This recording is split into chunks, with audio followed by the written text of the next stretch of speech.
Giving and receiving are a natural part of life, a bit like an exhale and an inhale. Giving and receiving is an essential part of well-being or life satisfaction. It's also an essential part of relationships. Even so, people can have trauma around giving or receiving or both. A while ago I did a video titled How to Receive. If you feel like you have trouble receiving, you'll want to watch that video. Today, in this video, we're going to talk about how to give.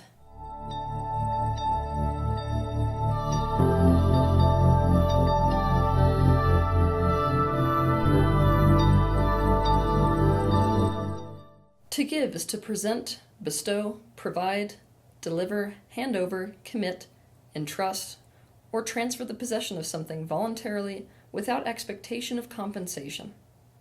There are a multitude of different reasons why somebody might have resistance to giving. A person might have resistance to giving a specific thing for a specific reason, or they might have resistance to giving in general. Some examples of resistance to giving a specific thing are, a person might not want to give a gift because they feel like giving a gift supports consumerism and greed, or that it allows people to value material things over people and love. A person may not want to give a child a special item because they feel the child will not value it enough to take care of it.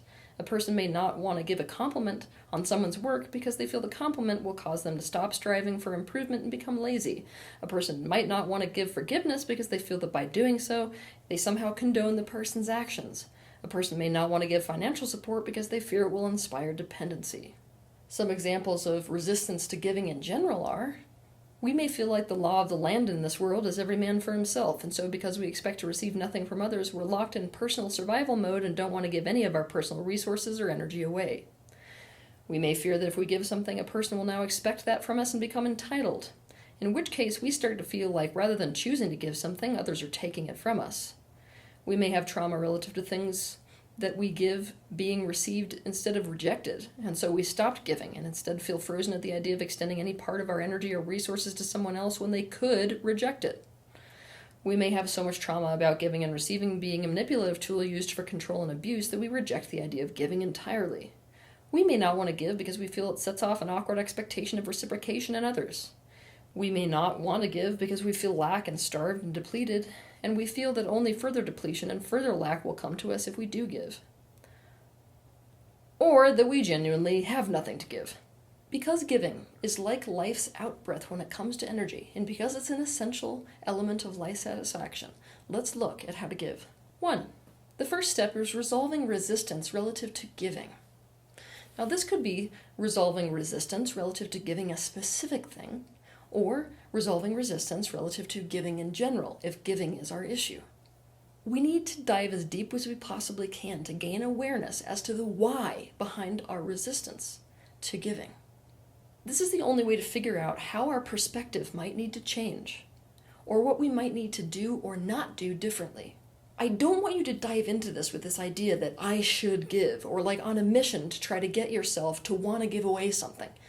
That can't be your goal. The goal of going in this way has to be to fully understand that oppositional force inside that's a no to giving instead of a yes to it. This also means you've got to look at the trauma that often exists behind that no. Keep in mind that you might just find out as a result of this inner exploration that it maybe is in alignment for you to be self-centered or to build up your own resources right now. Who knows? You got to leave that idea open. 2 of the best methods for this are the completion process and parts work. To learn how to do the completion process, you can read my book that is quite literally titled The Completion Process. Alternatively, you can go to www.completionprocess.com and find a practitioner to walk you through it. If you do this, you want to use the sensation of that trigger that happens when you think about giving something that you don't want to give. To learn how to do parts work, you can watch my video titled Parts Work. What is parts work and how to do it? If you do this, you want to talk to the part of you that has the resistance to giving whatever it is that you're thinking about giving, or that has resistance to giving in general. As a general rule, don't give something unless it feels in alignment for you to give that thing. You don't want to bulldoze past a part of you that's going, no, you're going to develop a terrible relationship with yourself. And also, it's an oppositional force to giving somebody a gift in a way where that gift can be truly received. So, if you don't feel in alignment with giving a gift, this means there is some resistance there that needs to be deeply understood and resolved in some way. 2, change your perspective about giving. Doing so will make it feel like you're in alignment with giving instead of out of alignment with giving. It will make it so that gift giving, or giving in general, feels good. To help you out with this, I'm going to gift you with some new perspective. The first is that giving is like breathing air out. Just like breathing, if all you do is breathe in and hold your breath, you're going to die, actually. There's no way for life to be in session or life to be in flow when there is no outbreath. Giving and receiving works the exact same way. In order to receive, you have to give, in the same way that in order to breathe in, you have to breathe out. The second is that a thing should be where it can fulfill its unique purpose, its unique, let's say, mission, and its unique reason for being. And all things in existence have a reason for being, and therefore a unique mission and purpose, regardless of whether those things are animate or inanimate. The Native Americans have a giveaway ceremony called a potlatch. It's a ritual practiced to offer or give away without attachment or regret. In this ritual, things were not given because they were no longer needed or wanted. Instead, it was common for a person to give away his or her most prized possession, if he or she knew that the item would fulfill its purpose better elsewhere. All things in existence were understood to play a role in creation and thus have a particular mission. This means to many Native Americans, having something sitting in the attic or in the basement or in a closet was to deny that thing of its reason for being, of its mission and purpose on earth. It was also to deny other people whose life purpose would be better served by it, or whose happiness would be better served by it. So, the thing someone else would value, or the cherished thing whose mission of service would be better completed with someone else, was given to that person. Now, they believed that all things had medicine. This means there was medicine in everything and every object. They believed that to not do this was to dishonor the medicine inherent in that item, and also to dishonor the medicine of the maker of that item if that item did in fact have a maker. So walk through your home with this in mind. The third perspective that I'm going to share with you is that you have to cast your vote. If what you want is a world of abundance and a world of generosity, then you must cast your vote. But you cast your vote in this life through what you're thinking, saying, and doing. This is the real meaning of be that which you wish to see in the world. If you want an abundant and a generous world, you have to be generous and giving. Create a strong enough vibration of generosity that it takes over the world like a positive virus. It is natural for people to give. They only start to hold on tightly to things and become greedy or stingy when they have the perception of lack and fear. The more generous you are with others, the less they are in the perception of lack and fear, and therefore the more they also give. The fourth thing is that your purpose is really about what you are meant to give in this life. I want you to think about all beings having been created as a gift being given from the universe at large to the rest of existence. This means it is only through considering what we are meant to give in this life and what we want others to take away from us that we can truly be in alignment with our purpose. 3. When it comes to giving, figuring out the why, the what, and the how of giving is going to change the game for you. Why are you going to give? What is your personal motivation? In order to give, you must be inspired to give. You must know why you're doing it. And the why you are doing it must be in alignment with your own personal integrity. What will you give? A lot of the answer to this is about what you can afford to give, or what feels good to give, time, resource, and energy-wise. And finally, how will you give it? The point of this question is to figure out how to give whatever it is that you want to give in a way that truly feels good to you and that's highest and best. 4. Giving is not limited to gifts, but gifts is a big part of giving. And gifts are, in fact, a love language. This means hone your skills relative to giving gifts. Gifts may seem trivial at face value, but they are anything but. They are a visual symbol of love. Every time somebody sees a gift that you gave them, what it says to them is that you care about them enough to understand them, especially what they want and need, that you took the time to seek, secure, find, and deliver that thing to them. It is demonstration of you're on my mind, and I have something to prove it. This means a big part of giving is to learn how to give gifts. Lucky for you, I've created just the video. To learn how to give gifts, I have a full tutorial in my video titled How to Express Love Through Gifts.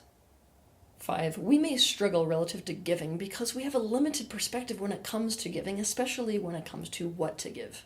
All people have much more natural abilities, shall we say, when it comes to giving in certain ways versus other ways.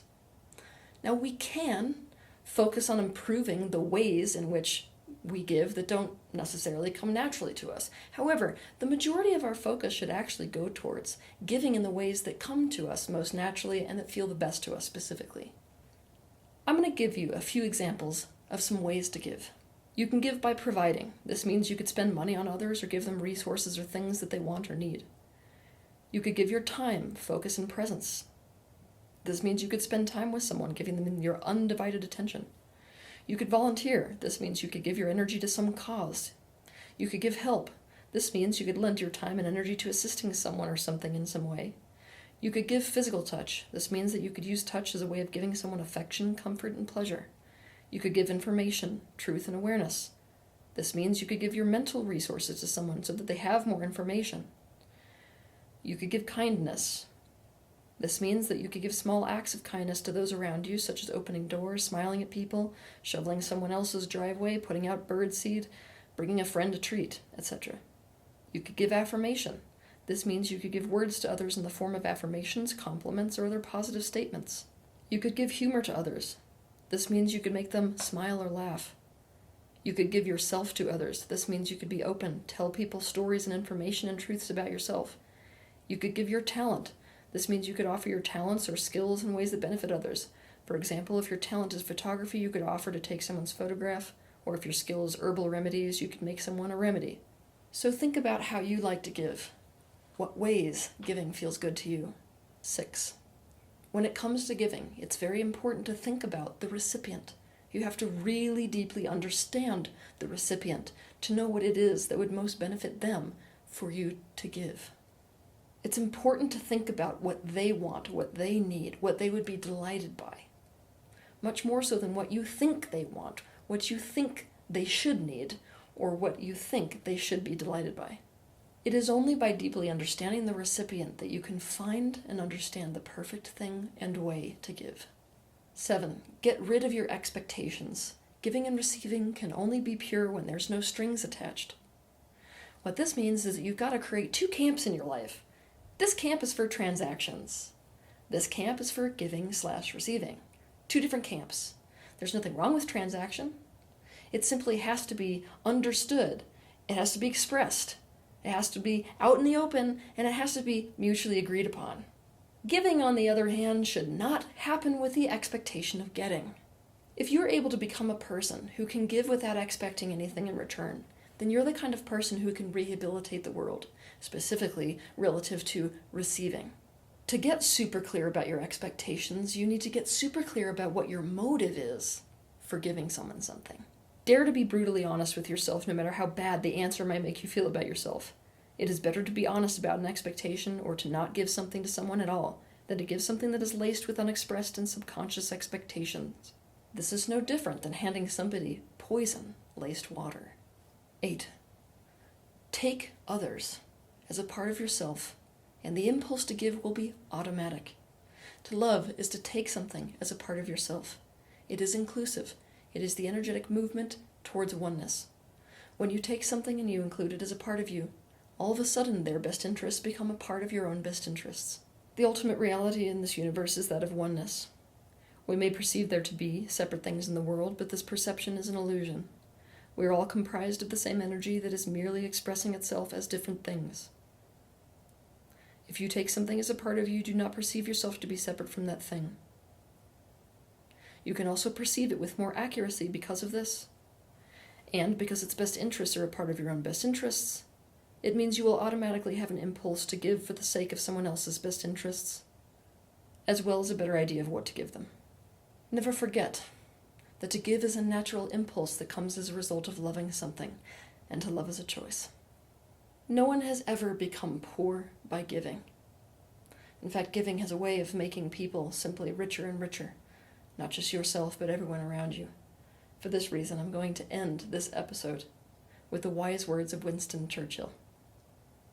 We make a living by what we get, but we make a life by what we give. Have a good week. If you liked this video, be sure to share it, like it, and also subscribe to my channel so you can see more content like this.